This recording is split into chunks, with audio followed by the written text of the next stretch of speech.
Au salon Solutrans de Lyon, Renault ne présente pas que des gros utilitaires, comme son nouveau Renault Master. Elle lève également le voile sur de petits quadricycles destinés aux professionnels. Il s'agit du Bento, juste derrière moi, un micro-utilitaire fabriqué par la jeune filiale du groupe Mobilize. Depuis sa création en janvier 2021, au moment de l'annonce du plan Renaulution, cette nouvelle entité est destinée aux véhicules d'autopartage, aux véhicules livraison dernier kilomètre. Mais depuis 3 ans maintenant, aucun véhicule n'est apparu sur nos routes. Pire encore, un projet est même tombé à l'eau, il s'agit de la Limo. Alors on n'espère pas le même traitement pour ce Bento, mais il est quand même bon de préciser qu'il a déjà beaucoup de retard puisqu'il était annoncé à l'origine pour le mois de juin 2021. En ce qui concerne ce Bento, il est en réalité une version utilitaire du petit quadricycle duo qu'on avait découvert au Mondial de Paris en 2022. Il mesure donc moins de 2,50 m pour un petit 1,30 m de large. Il reprend tout le style du duo. La seule différence, elle se trouve à l'arrière puisque le siège passager a été retiré pour pouvoir intégrer cette caisse dotée d'un volume de 700 litres et au total, avec les autres surfaces de rangement qu'on peut avoir sous le siège, le volume grimpe à 1 m3. C'est largement suffisant pour transporter les colis Amazon ou autres aux clients, surtout que cette caisse ne pourra pas transporter plus de 80 kg.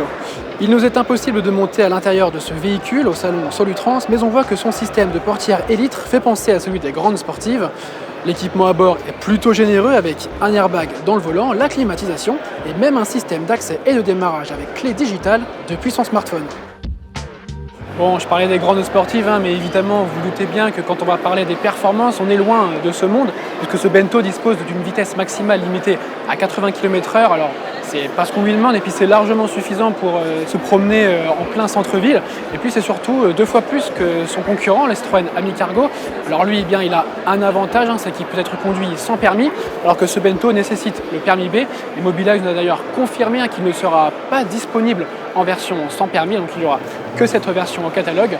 Alors le moteur est associé à une petite batterie de 10,4 kWh qui lui offre tout de même une autonomie de 140 km. Là aussi, c'est 2 fois plus que le Citroën Ami Cargo. En revanche, il faudra se montrer patient au niveau de la recharge puisque la marque nous annonce un gain de 90 km en 3 heures de recharge sur une prise domestique. Si on veut une recharge complète, il faudra patienter aux alentours de 5 heures. Ce véhicule ne sera pas proposé à la vente comme les autres modèles Mobilize, mais plutôt à la location pour les professionnels. Alors on ne connaît pas encore le montant des loyers, mais on connaît désormais la nouvelle date de commercialisation de ce Bento.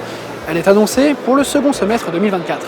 Alors cette fois, on espère que la promesse sera tenue et en attendant, on vous invite à vous abonner à notre chaîne YouTube largus.fr ainsi qu'à nos différents réseaux sociaux. Et je vous dis à très bientôt pour une nouvelle vidéo. Ciao!